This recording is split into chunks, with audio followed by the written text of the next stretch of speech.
মই জ্যোতিষী Hemanta Kashyap astro live অসমৰ মাহেকীয়া ৰাশিফললৈ আপোনালোকক সকলোকে স্বাগতম জনালোঁ। মই নৱেম্বৰ মাহৰ ৰাশিফলৰ ৰাশিসমূহৰ ফলদানৰ বিষয়ে আৰু তাৰ লগতে এই মাহটোত এটাকৈ পূৰ্ণিমা আৰু অমাৱস্যাৰ সকলো বিষয়ে মই আপোনালোকৰ মাজত আজি কৈ যাম। এইবাৰ আহিলোঁ মই কৰ্কট ৰাশিৰ জাতক জাতিকাসকললৈ।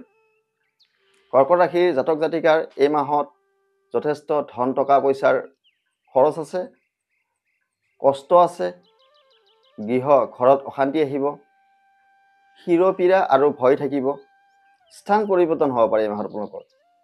এই মাহত আপোনালোকে এটা জেগাৰ পৰা আন এটা জেগালৈ পৰিৱৰ্তন হ'ব পাৰে, চঞ্চল মন থাকিব, কণ্ঠৰ ৰোগ থাকিব আৰু মাতৃৰ কষ্ট বৃদ্ধি হ'ব।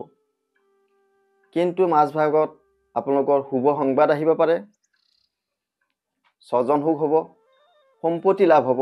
এই মাহত আপোনালোকৰ কৰ্ম সংস্থাপন হ'ব আৰু বন্ধুৰ সাহায্য লাভ হ'ব, পদমৰ্যাদা পাব এই মাহত আপোনালোকৰ। আৰু যথেষ্ট আপুনি এই মাহত ব্যস্ততা থাকিব।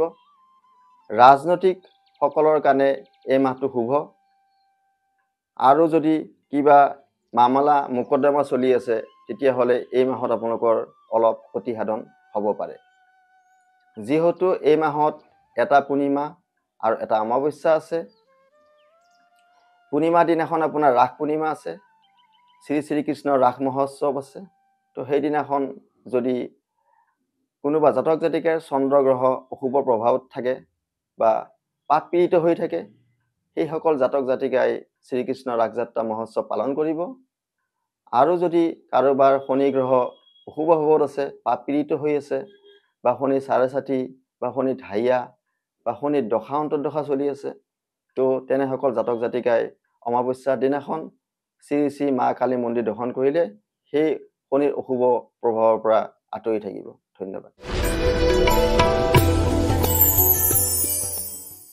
মই হেমন্ত কাশ্যপে এষ্ট্ৰ লাইভ অসমৰ মাহেকীয়া ৰাশিফলৰ এই অনুষ্ঠানৰ পৰা বিদায় মাগিছোঁ। আপোনালোকৰ দিনবোৰ শুভ হওক।